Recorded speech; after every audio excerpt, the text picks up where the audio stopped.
Noah's Aardvark.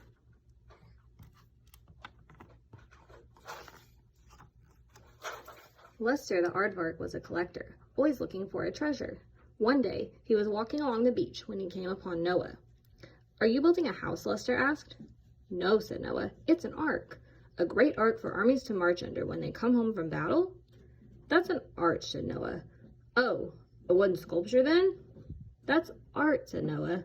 "This is an ark, a boat. Why so big?" "It has to be big," said Noah. "There will be rain for 40 days and 40 nights, and the seas will cover the earth.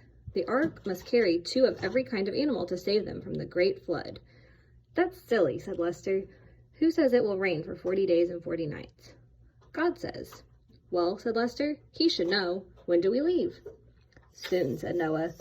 "Look at those clouds on the horizon. The rain is already on the way." As Lester watched Noah work on the boat, he thought of all the things he needed to pack for his journey. "The ark is finished," Noah said that night.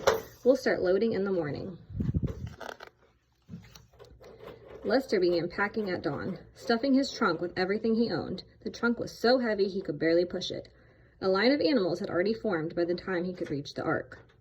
When Lester tried to go on board, Noah stopped him. "You should have been first in line. I already have 2 aardvarks. Now I'm up to the bees. Step aside, please, and let the bears pass." "You didn't tell me we had to be in alphabetical order," Lester cried. Lester was worried. What would he do if he couldn't get on board? He couldn't swim. He didn't even like to get his feet wet. He looked down the line and saw a camel without a partner. "This is my chance," Lester exclaimed. He opened his trunk and quickly made a camel costume. Then he slipped in line behind the lone camel. "Here we are," he said when he got to Noah. "2 camels ready to sail." Just then the camel's mate came glumping up. "Wait, that's an imposter. I'm the real camel." Noah smiled. "Nice try, Aardvark. Step aside, please, and let the camels pass." "I know why Noah recognized me," grumbled Lester. "It was my long nose. If I disguise myself as an elephant, the trunk will cover it up." He opened the trunk and whipped up an elephant costume. "What's this?" asked Noah. 3 elephants? And one of them looks different from the others." "One of them must be an imposter," said Lester, his voice muffled by the trunk.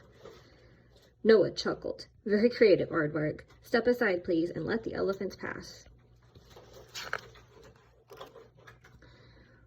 "My tall pointy ears gave me away," Lester mumbled. "I'll hide them under a pot, tie a sack over my snout, and be a hippo." He did, but Noah recognized him anyway.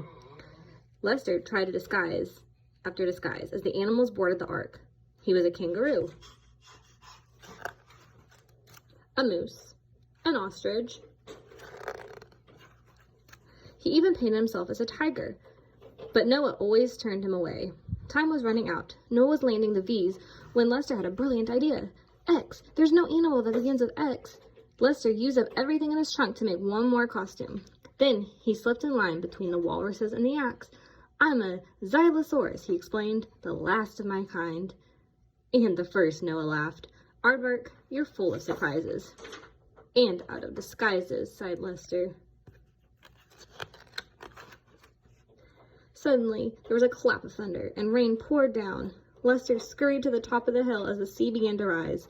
He was about to give up hope when he had one last thought. Lester ran to the ark just as Noah started pulling up the gangplank. "Wait, you have an ark full of grumpy animals and you haven't even left yet. You need someone on board to keep them entertained. Like me."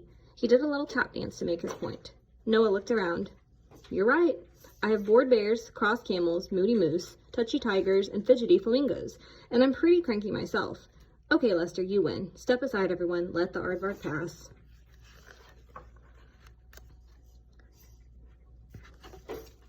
The end.